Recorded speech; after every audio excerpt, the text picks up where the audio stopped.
Assalamualaikum warahmatullahi wabarakatuh. Halo Sobat Prestasi seluruh Nusantara. Perkenalkan, nama saya Afifah Aziziyah. Saya adalah peserta OSN mata pelajaran IPS yang berasal dari MTS Negeri 1 Mempawah, Provinsi Kalimantan Barat. Mari ikuti perjalanan saya dan jangan kemana-mana ya. Sobat Prestasi semua, saat ini saya sedang berada di depan Keraton Kadariah Pontianak. Di sini saya akan menjelaskan tentang toponimi atau penamaan asal-usul kota Pontianak. Ada cerita seram yang melegenda tentang nama kota Pontianak yang berasal dari nama hantu kuntilanak. Ceritanya, Sultan Syarif Abdurrahman yang sedang berlayar, namun ia diganggu hantu kuntilanak. Lalu, ia menembakkan meriam untuk mengusir hantu tersebut. Kemudian, Sultan mendarat dan mendirikan kerajaan yang kemudian dinamai dengan Kerajaan Pontianak. Versi kedua berdasarkan kajian filologi Henry Chambers Lloyd.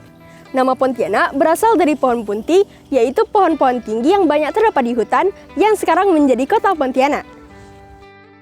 Versi ketiga, penamaan kota Pontianak yang berasal dari bahasa Mandarin, yaitu Kuntien, yang artinya tempat berlabuh. Karena pada zaman dahulu, kota Pontianak, yaitu tepatnya di muara Sungai Kapuas dan Sungai Landak, merupakan tempat berlabuh bagi perahu-perahu dari berbagai wilayah.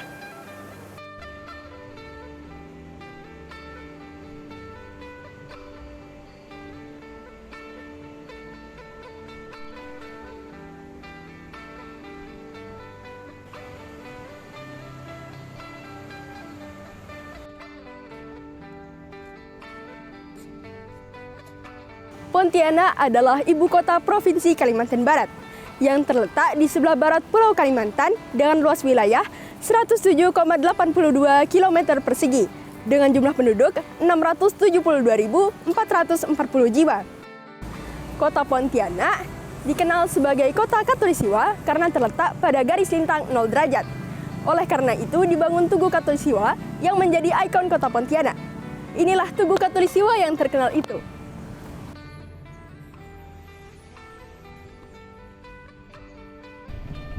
Selain itu, kota Pontianak juga dilalui oleh dua sungai besar, yakni Sungai Landak dan Sungai Kapuas.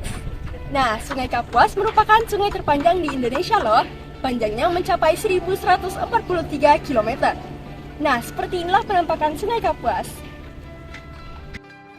Masalah yang saya angkat terkait kota Pontianak adalah pencemaran das Kapuas. Sungai Kapuas merupakan urat nadi kehidupan masyarakat di kota Pontianak.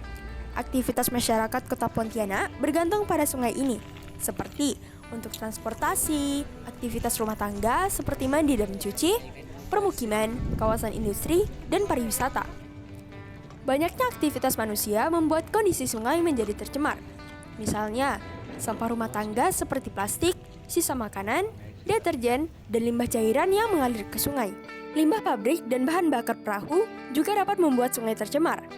Dampak dari pencemaran ini membuat air sungai menjadi keruh. Biota-biota sungai menjadi mati atau pergi, dan masyarakat yang menggunakan air sungai dapat menderita penyakit. Data temuan tim ekspedisi Sungai Nusantara tahun 2022 menemukan adanya kandungan mikroplastik di Sungai Kapuas yang dapat merusak kesehatan. Sedangkan data dari BPPLH menyatakan bahwa air Sungai Kapuas terdapat kandungan merkuri yang juga berbahaya bagi kesehatan.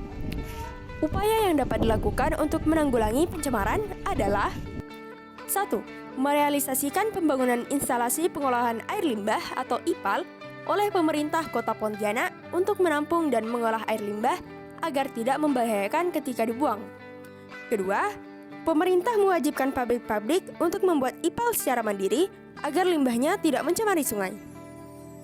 Yang ketiga, pemerintah menyediakan akses pembuangan sampah dan masyarakat harus memiliki kesadaran agar tidak membuang sampah ke sungai.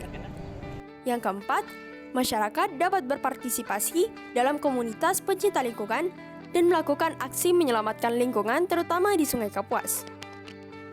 Demikian saran saya, semoga pemerintah dan masyarakat Kota Pontianak dapat bahu-membahu menjaga kelestarian das Kapuas.